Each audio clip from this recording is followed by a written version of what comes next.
Ассаламу алейкум, урматтуу туугандар, бардыгыңыздарга Алланын рахматы, райымы, мерими тынчтык болсун. Жерлердин эң ыйык жери болгон Мекке шаарынан ушул салам дуаны, ушул жакшы сөздөрдү Кыргызстанда кызмат кылып жаткан милиционерлерге арнагым келди.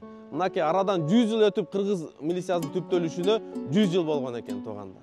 Ушул 100 жыл аралыгынын ичинде канча деген батыр милициялар адамдардын жанын коргойбуз деп канчалары өрттө өлүп кеткендерин көрдүк. Канчалары суудан куткарабыз деп сууга агып кеткендерин көрдүк.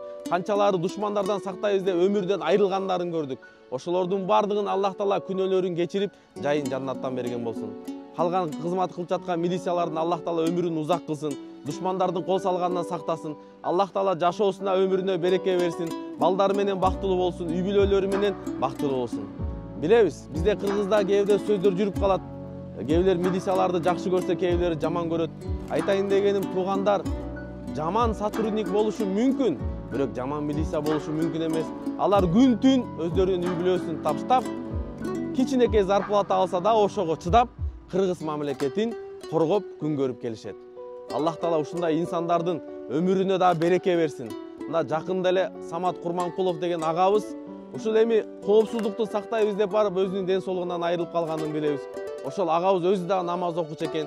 Ошол агабызга мына кыргыз милициянын түптөлүшүнө 100 жыл болгонуна карата ушул агабызга биз кыргыз элинин атынан дейик, кыргыз элинин атынан биз ушул агабызга умрага жолдомо берейин деп чечтик.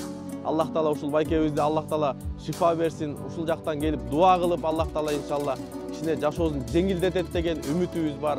Андан кийин мынакей жакында эле президенттин колдоосу менен, Улан Ниязбеков агасынын колдоосу менен, агабыздын колдоосу менен жакында эле МВДда Баткенде коргоп кайтыш болгон 5 үй бүлөнү да ушул жака алып кеткенбиз. Кудай буйруса, милициялар кандай кызмат кылса, биз дагы колубуздан келишинче кызмат кылабыз деп ойлойбуз.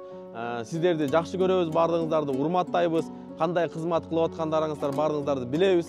Азыр Кудай буйруса, жаш, имандуу сотрудниктер өсүп келаткандарын да билебиз. Кудай буйруса, силер Кыргызстанга дагы көп кызмат кыласыңар. Аллах Таала жашооңорго, өмүрүңөргө береке берсин. Кокустан келген кырсыктан Аллах Таала баарыңарды сактасын. Ассаламу алейкум рахматуллахи ва баракатух.